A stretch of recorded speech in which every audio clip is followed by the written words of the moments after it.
임마누엘의 예수님 이러한 제목입니다.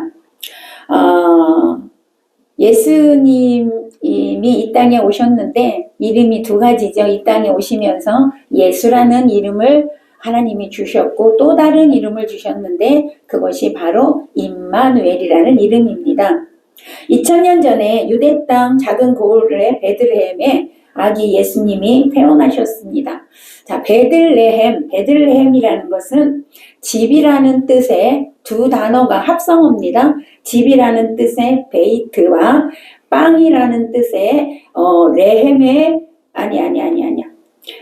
베이트와 빵이라는 뜻이 하나가 되어져서 뭐가 이상하게 돼 있어. 떡집이라는 뜻이에요. 그래서 예수님은 베들레헴의 작은 마구간에서 태어나셨는데 구유에 누우셨습니다. 예수님께서 짐승의 먹이가 담기는 구유 안에 누우셨습니다. 예수님의 구유 안에 누우셨다는 것은 지난 주일날도 말씀드렸듯이 짐승 같은 우리 인간의 먹이로 오셨다는 것입니다. 이것은 영적으로 우리에게 먹이가 되기 위해서 떡으로 오신 예수님을 의미하고 있습니다. 그래서 십자가에 죽으신 예수님은 당신의 몸을 생명의 떡이다 그랬어요. 나는 생명의 떡이다 이렇게 말씀하시고 성만찬을 제장하시면서 떡을 제자들에게 떼어주시면서 이것이 내 몸이니 받아 먹으라 이렇게 말씀하셨거든요. 그러므로 우리는 영혼의 양식으로 오신 예수님을 우리는 날마다 먹어야 사는 역사가 일어나게 됨을 믿으시기를 바랍니다. 그래서 예수님을 먹어야 생명의 역사가 일어나게 된다는 것이죠. 근데 예수님을 먹는다고 하니까 너무 무슨 식인종도 아니고 어떻게 예수님을 먹냐라고 하실 수 있겠지만 이 말은 무슨 뜻이냐면 말씀이 육신이 되어 오신 예수님을 말씀하는 거예요. 그러니까 우리는 날마다 뭐 해야 되는 거라고요? 말씀을 먹어라 이 말입니다. 예수님을 먹는 것은 말씀을 먹는 것입니다. 왜냐하면 예수님이 말씀이시기 때문에 그렇습니다. 그 말씀을 먹어야 우리 영혼이 날마다 소성케 되고 우리의 삶의 역사가 일어나게 되고 새롭게 되고 살아나는 일들이 일어나게 된다는 것입니다. 또한 예수님은요 만왕의 왕이시고 만주의 주시고 살아계시고 창조자이신 하나님이시지만 우리를 위하여서 하나님과 동등됨을 취할 것을 여기지 아니하시고 다 버리시고 인간의 몸으로 이 땅에 낮고 천하 이 땅에 오셨다라는 것입니다. 그래서 빌립보서 2장 6절에서 7절을 보면 그는 근본 하나님의 본체시나 하나님과 동등됨을 취할 것으로 여기지 아니하시고 오히려 자기를 비워 종의 형체를 가지사 사람들과 같이 되셨고 이렇게 말씀하고 있습니다. 자, 그렇다면 하나님이신 예수님께서 이 땅에 왜 오셨냐가 중요하지요. 하나님이신데 하나님의 그 특권을 다 버리시고 그 영광을 다 버리시고 낮고 천한 이 땅에 오셨단 말이에요. 그러면 왜 오셨을까? 그 이유를 우리가 알아야 되지 않겠습니까? 오늘 본문에서 말씀합니다. 왜 오셨냐? 임마누엘 하시기 위해서 이 땅에 오셨다라고 말씀하고 있습니다. 자, 임마누엘이란 무슨 뜻이냐? 오늘 본문에 다시 한번 볼까요? 임마누엘이 무슨 뜻인지 시작. 보라 처녀가 잉태하여 아들을 낳을 것이요 그의 이름은 임마누엘이라 하리라 하셨으니 이를 번역한즉 하나님이 우리와 함께 계시다 함이라. 아멘. 자, 예수님이 이 땅에 오셨는데 이름이 임마누엘인데 임마누엘의 뜻은 우리와 함께 계시다 그런 뜻이래요. 예수님께서 이 땅에 오신 목적은 우리와 함께 하시기 위해서 오셨다라고 말씀하고 있습니다. 여러분 얼마나 놀라운 은혜입니까? 우리가 뭔데? 쇳덩어리인 우리예요. 아무리 봐도 앞을 봐도 뒤를 봐도 옆을 봐도 죄밖에 안 보입니다. 그런데 그 쇳덩어리와 함께 하기 위해서 하늘 보좌 버리신 하나님이 육신의 몸을 이 땅에 입고 예수라는 이름으로 이 땅에 오셨다는 거예요. 여러분 우리를 얼마나 사랑하면 하나님이 이렇게 하셨을 수 있을까? 얼마나 사랑하면 이 땅에 당신이 주려고 오셨단 말이에요. 얼마나 사랑하면 그렇게 할 수 있을까? 여러분 생각해 보셨습니까? 데살로니가전서 5장 9절에서 10절을 보면 하나님께서 우리를 세상에서 불러 세우신 목적을 말씀하고 있어요. 세상에서 죄 가운데 살고 있던 우리를 불러서 여기 세우셨단 말이에요. 하나님 자녀로 세우셨단 말이죠. 그 목적이 뭐냐? 하나님께서는 우리가 진노 아래 있기를 원하지 않으셔서 구원하기 위해서 세상에서 여러분을 부르셨대요. 그리고 하나님과 함께 하기 위해서 부르셨다라고 말씀합니다. 하나님은 늘 우리와 함께 하고 싶어 하십니다. 하나님은 우리와 늘 동행하고 싶어 하십니다. 그거 하시려고 오셨대요. 오늘 임마누엘이라고 하잖아, 이름이. 예수님의 이름이요. 우리와 함께 하고 싶으셔서 이 땅에 오셨대요. 우리와 함께 하고 싶어서 우리를 구원하여 주셨대요. 우리를 구원하여 주시고 우리와 함께 하러 이렇게 오신 예수님. 여러분 놀라운 은혜요. 놀라운 사랑인 줄로 믿습니다. 이 성탄절날 여러분 그 은혜가 여러분 안에게 충만하게 임하시기를 바랍니다. 오늘 하나님의 그 사랑을 느끼시고 하나님의 그 사랑을 깨닫고 하나님의 그 사랑을 감사하는 성탄절이 되시기를 바랍니다. 세상 사람들은 그거 모르잖아요. 그러면서도 즐거워해요. 어쨌든 노는 날이니까 즐거워하고. 마귀가 예수님이 이 땅에 오신 이 이유, 목적, 하나님의 사랑을 다 왜곡시켜버렸어요. 산타클로스가 성탄절의 주인공이 돼버렸어요. 성탄절의 주인공은 예수님이시잖아요.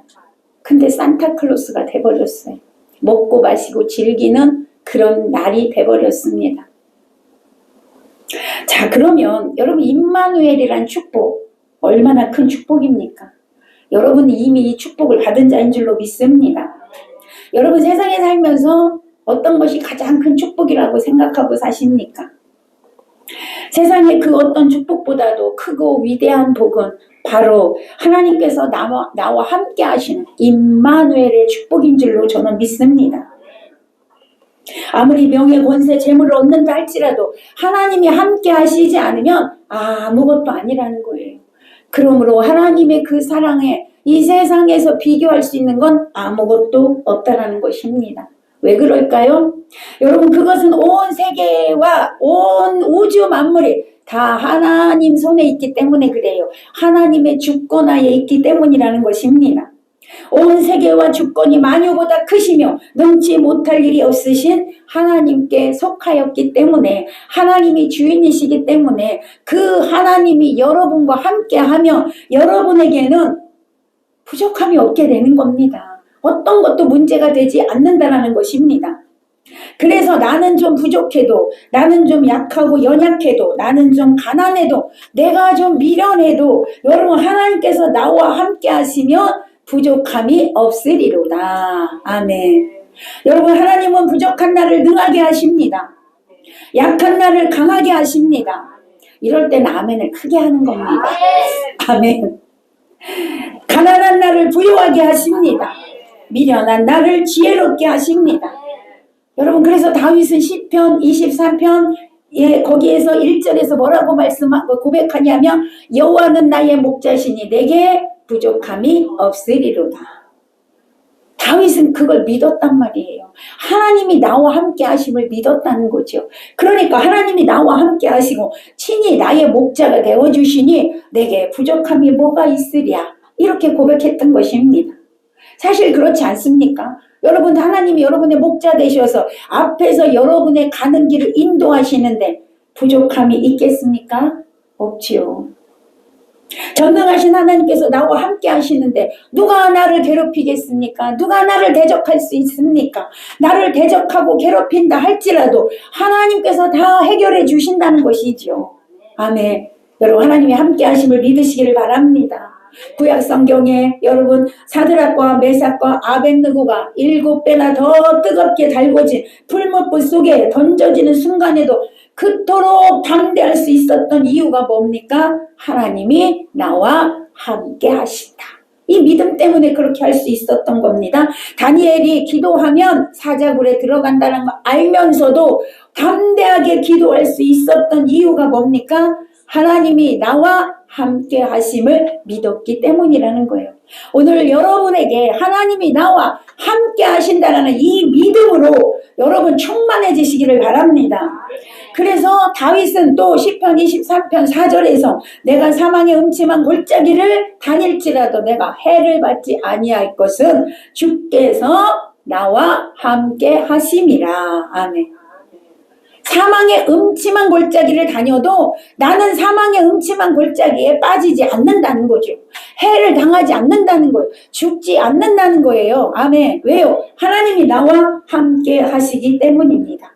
주의 지팡이와 막대기가 나를 안위하시나이다. 나를 돌보신다는 거예요. 나를 지켜주신다는 거예요. 오늘 여러분에게 이 믿음이 있었으면 좋겠습니다. 다윗의 고백이 여러분의 고백이 되시기를 축복합니다.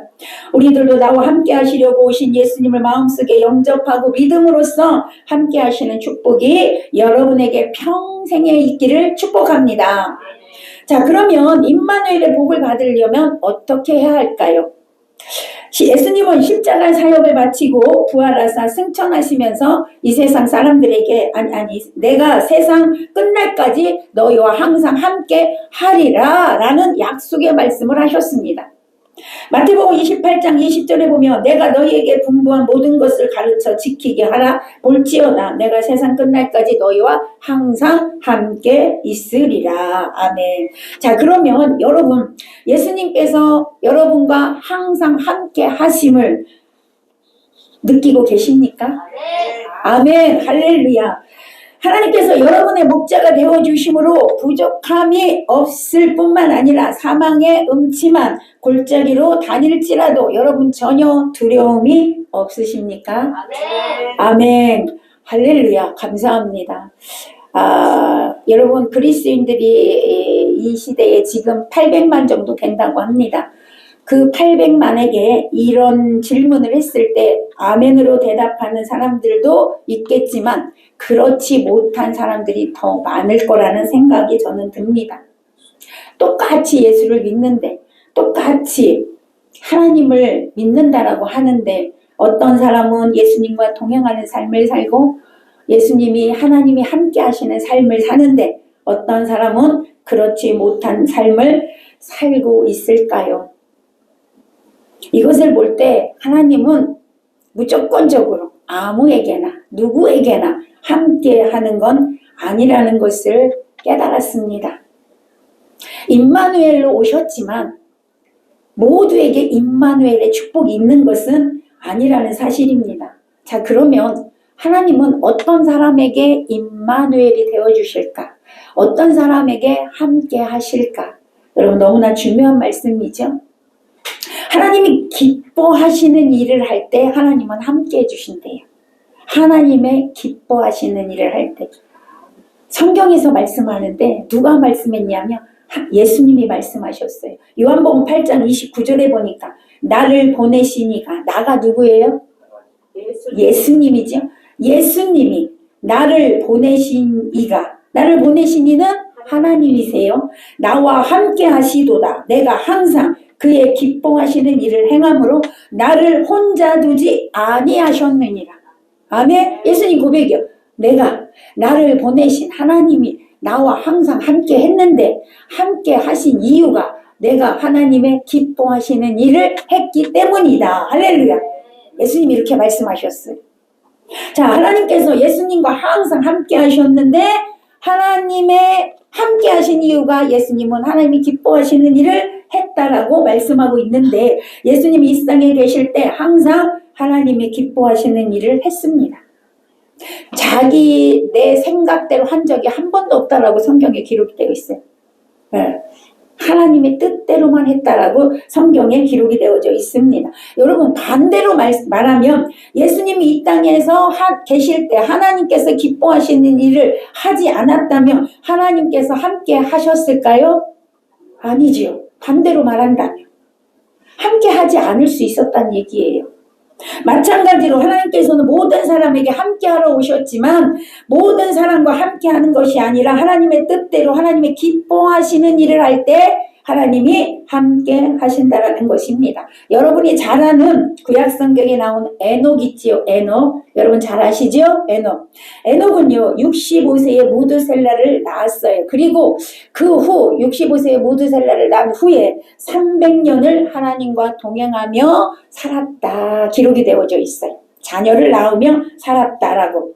이 사실을 히브리서 11장 5절에서 보면 믿음으로 에녹은 죽음을 보지 않고 옮기웠으니 하나님이 저를 옮기심으로 다시 보이지 아니하니라. 저는 옮기우기 전에 하나님을 기쁘시게 하는 자라는 증거를 받았느니라. 아멘.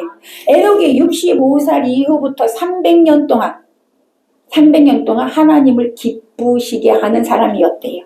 그래서 하나님은 에녹을 이 땅에서 죽음을 보지 않고 살아있는 상태에서 하늘나라로 옮겨가셨어요. 휴거 올라갔어요. 휴거 받아서 올라갔어요. 에녹은. 그 이유가 뭐냐? 하나님과 300년 동안 동행하였더라. 왜? 기뻐하는 일만 했다는 거예요. 하나님의 기쁨이 됐다는 거예요. 그래서 하나님과 동행이 됐대요. 이게 뭐예요? 함께 하셨더라 이 말이에요. 하나님이 함께 하셨더라. 반대로 여러분 이스라엘 백성들을 보세요. 이스라엘 백성들은요. 하나님은 그들을 너무너무 사랑하셨어요. 그래서 애굽에서 구원하여 내셨습니다. 적과 꿀이 흐르는 가나안 땅으로 그들을 기업을 주시겠다고 약속하시고 그들을 출애굽시켜서 가나안으로 이제 가는 여정을 허락하셨습니다. 그런데 성경에 보니까 그들의 다수가 어떻게 되었냐라고 기록하고 있습니다. 고린도전서 10장 5절에 보니까 저희의 다수를 하나님이 기뻐하지 아니하신 고로 저희가 광야에서 멸망받았느니라. 자, 출애굽했어요. 장정만 60만 명이 출애굽을 했어요. 어린아이와 아내 해서 200만이라고 했습니다. 그 사람들이 출애굽해서 가나안 땅으로 갔지만 여러분 고린도전서 10장 5절에서 하나님이 기뻐하지 아니하므로 광야에서 뭐 했더라?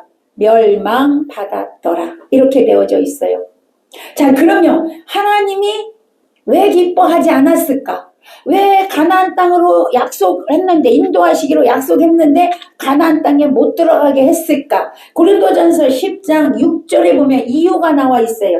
하나님이 왜 그들을 기뻐하지 않으셨는지 6절에 보니까 그런 일은 우리의 거울이 되어 우리로 하여금 저희가 악을 즐겨한 것 같이 즐겨하는 자가 되지 않게 하려 함이라. 자, 이게 무슨 말이에요? 하나님이 그들을 기뻐하지 않은 이유가 뭐래요? 악을 즐겨했기 때문에.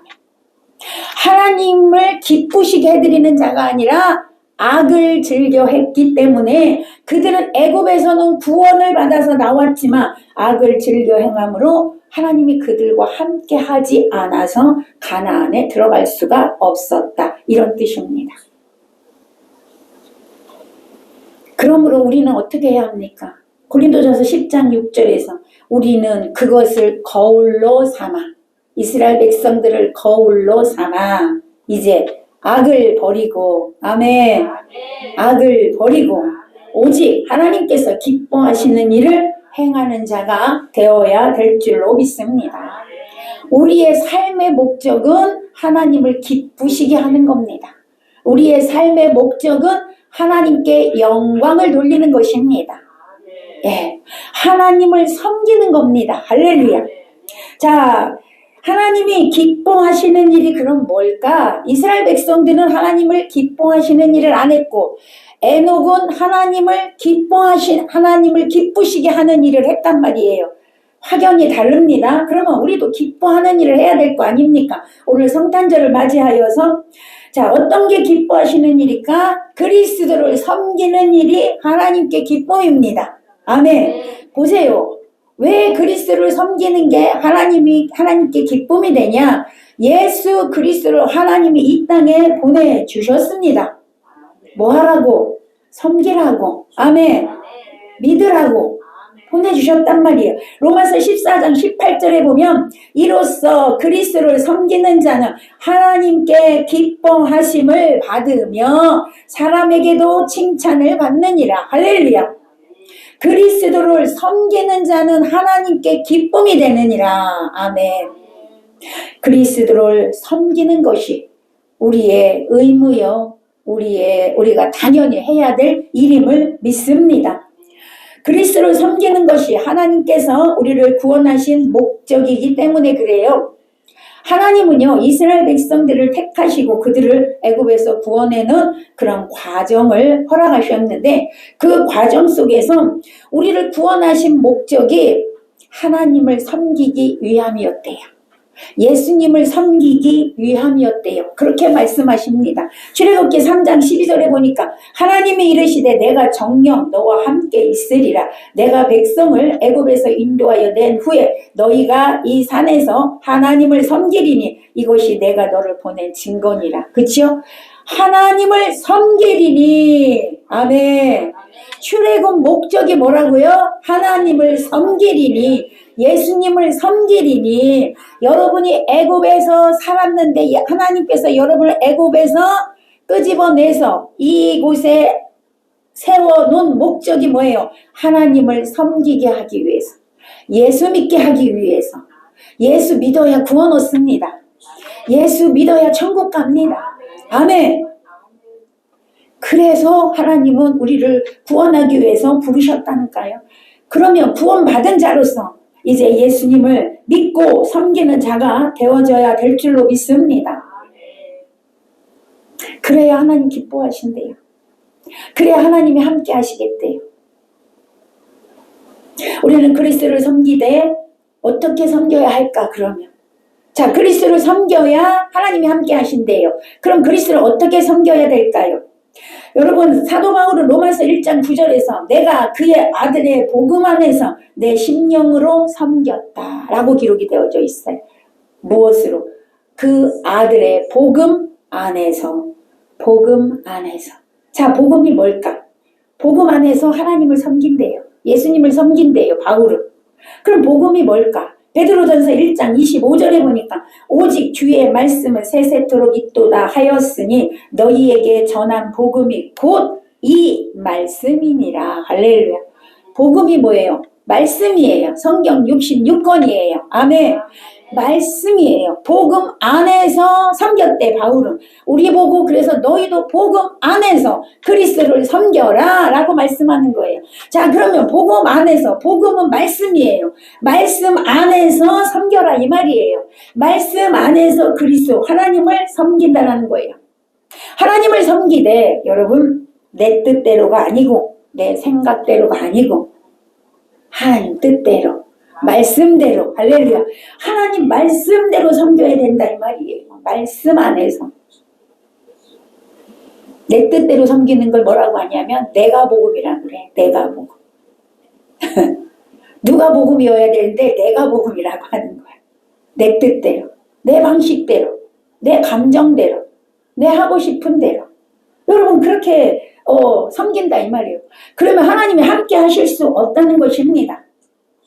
오늘날 성도들이, 많은 성도들이 이렇게 섬깁니다. 내 감정대로, 내 뜻대로, 내 생각대로. 나 하나님 섬겨. 이렇게 얘기해요. 나 예수 믿는다니까. 그리고 교회 나와. 근데 하나님이 함께 하시지 않아요. 왜? 하나님 뜻과 상관없이 하니까.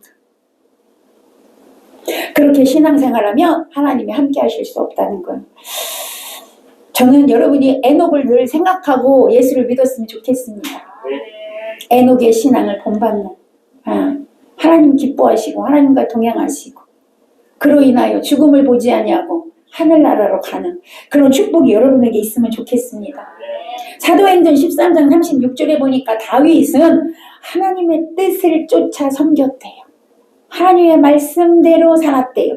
그래서 하나님 앞에 내 마음에 합한 자다, 이러한 인정을 받았어요. 난 여러분이 하나님께 이런 인정을 받는 성도가 되시기를 축복합니다. 우리가 하나님의 뜻을 쫓아 말씀을 따라 하나님을 섬기고 예수님을 섬겨서 하나님께 기쁨이 되고 인정받는 저와 여러분 되시기를 축복합니다. 자, 그러면 하나님 뜻대로 섬기래요. 하나님 말씀대로 섬기라고 했는데 하나님 뜻이 뭔지를 알아야 섬길 거 아닙니까? 하나님의 뜻이 뭘까? 로마서 2장 18절에 보면 율법의 교훈을 받아 하나님의 뜻을 알고 율법의 교훈을 받아 하나님의 뜻을 알고 그랬어요. 지극히 선한 것을 좋게 여기며. 자, 율법의 교훈을 받아. 이게 뭐예요? 하나님의 말씀을 말하는 거예요. 말씀의 교훈을 받아. 그 하나님의 뜻을 알려니 말씀을 들어야죠. 말씀을 읽어야죠. 말씀을 읽지 않으면 하나님의 뜻이 분별되지 않는다 이 말입니다. 말씀 안에서 섬겨. 나는 말씀 안에서 예수를 섬기는데 말씀을 읽지 않아. 말씀을 듣지 않아. 그러면 하나님의 뜻이 분별되지 않는다는 거예요. 그게 바로 내가 복음으로 믿는 거예요. 우리는 하나님을 섬기되 자기 뜻으로 섬기는 것이 아니라 말씀 안에서 하나님 뜻대로 섬기는 자가 되시기를 바랍니다. 이것이 하나님이 기뻐하시는 일이고 하나님이 우리와 함께 할 수 있는 비결이라는 것입니다. 자, 두 번째는요. 우리의 삶으로 섬겨야 합니다. 삶으로 섬겨야 합니다.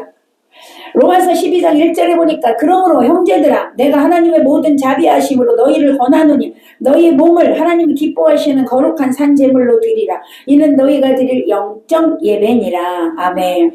자, 거룩한 산 제물로 여러분을 드리래. 여러분이 제물이에요. 사실은요. 예전에 구약시대에는 소나 양이나 염소를 잡아서 각을 떠서 태워서 하나님 앞에 제사를 드렸어요. 근데 오늘날은 소와 염소, 양을 잡아요? 안 잡아요? 안 잡죠. 그러면 제물이 누가 되는 거예요? 여러분이 제물이에요. 여러분 자신이 제물이에요. 근데 오늘 로마서 12장에서는요. 여러분이 제물인데 무슨 제물? 산 제물이 되래요. 산 제물. 자, 산 제물. 산 제물이 뭐냐? 우리의 삶을 드려라 이 말이에요. 여러분의 삶을 하나님께 드리는 게 산 제물이에요. 하나님은 그 제물을 기쁘게 받으신대요. 하나님의 백성된 자는 그의 삶으로 하나님을 섬겨야 한다는 걸 여러분 믿으시기 바랍니다. 우리의 삶으로 하나님을 섬긴다는 건 이렇게 말씀에 순종한다 이 말이에요. 여러분의 삶으로 드려라. 이건 뭐예요? 말씀에 순종하는 삶을 드려라 이 말이에요. 말씀에 순종하는 것이 산 제물입니다. 하나님은 이스라엘 백성들을 구원하신 후에 시내산에서 십계명을 주셨습니다. 두 돌판에 십계명을 새겨주시면서 그 계명을 지킬 것을 명령하셨습니다. 그때 시내산에서 두 돌판을 받고 내려온 모세가 백성들 앞에서 이 두 돌판의 십계명을 읽어주면 제1계명 읽어주면 백성들은 그대로 지키겠다고 아멘 했습니다. 그건 뭐예요? 지키겠다라는 거예요. 십계명을 다 그렇게 했습니다. 오늘날 여러분 우리도 똑같습니다. 모세가 나와서 십계명을 지금 읊으진 않지만 오늘 부족한 제가 하나님을 대신해서 여러분에게 하나님의 말씀을 지금 선포하고 있는 것입니다. 뭐 하라고? 말씀을 지켜 순종하라고. 여러분 아멘으로 받으시기를 바랍니다. 아멘으로 받고 실천하는 여러분 되시기를 축복합니다. 에스겔서 36장 27절에서도 내 영을 너희 속에 두어 너희로 내 율례를 행하게 하리니 너희가 내 규례를 지켜 행할지니라. 여러분 성경은 하라 하지 마라 명령으로 돼 있어요. 다 그렇게 돼 있습니다. 여러분은 하지 말라는 건 안 하시면 되고 하라는 건 하시면 돼요. 그러면 됩니다. 너무나 쉽습니다. 그러면서 하나님을 섬기면 된다는 것이죠. 이렇게 하나님의 말씀에 순종하는 삶을 살 때 하나님께서는 기뻐하시고 우리와 함께 하시고 우리의 모든 삶을 책임져 주신다는 것을 믿으시기를 바랍니다. 마태복음 7장 21절에서 뭐라고 말씀하셨습니까? 예수님께서 나더러 주여 주여 하는 자마다 천국에 갈 것이 아니라 하나님 아버지의 뜻대로 사는 자라야 천국에 간다. 이렇게 말씀하셨어요. 이게 팩트예요, 여러분. 천국 가는 비결을 예수님이 말씀하신 거예요. 근데 많은 사람이 이 말씀을 그냥 흘려듣습니다. 하나님 말씀에 순종하는 자가 하나님의 기쁨이 되고 하나님이 주시는 구원의 복을 얻고 천국에 갈 수 있는 것입니다. 에녹이 그렇게 살았듯이 우리도 그렇게 살아야 한다는 거예요. 근데 그걸 잊어버려요. 그냥 주일날 하루 나오면 천국 가는 줄 알아요. 아닙니다. 여러분 삶으로 산제사로 하나님을 섬기시기를 바랍니다. 순종하는 자만이 여러분 천국에 갈 수 있어요. 순종하는 자만이 하나님 기뻐하신다니까요. 임마누엘의 축복을 누릴 수 있는 것입니다. 여러분 말씀에 순종하는 자가 되고 하나님 기뻐하시는 자가 돼서 임마누엘 축복 속에서 사시다가 영원한 천국에 다 들어가는 저와 여러분 되시기를 축복합니다. 말씀을 맺습니다.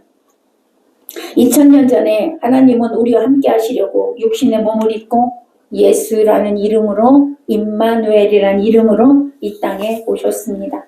그런데 하나님은 무조건 모든 사람과 함께 하시지는 않는다고 말씀하십니다. 예수님은 하나님이 기뻐하시는 일을 행할 때 하나님께서 함께하여 주셨다라고 말씀하셨습니다.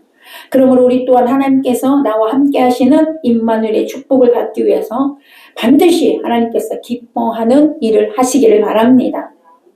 하나님은 어떤 사람을 기뻐한다고 했습니까? 그리스도를 섬기는 사람을 기뻐한다고 했습니다. 그리스도를 섬기되 우리의 뜻으로 섬기는 것이 아니라 하나님의 말씀대로 하나님의 뜻을 따라 섬겨야 한다라고 가르쳐 주셨습니다. 하나님의 뜻은 말씀을 통해서 알 수 있다고 했습니다. 하나님의 말씀에 순종하는 삶을 살아야 하나님이 기뻐하시는 사람이 될 수 있다라고 하셨습니다. 그러므로 우리 모두는 이 땅에 오신 예수 그리스도를 섬기되 그 뜻대로 살아서 천국 가는 그날까지 하나님의 동행하심 속에, 하나님이 함께하심 속에 사시다가 영원한 천국에 다 입성하는 저와 여러분 되시기를 예수님의 이름으로 간절히 축원합니다. 기도합니다. 하나님 아버지 감사합니다.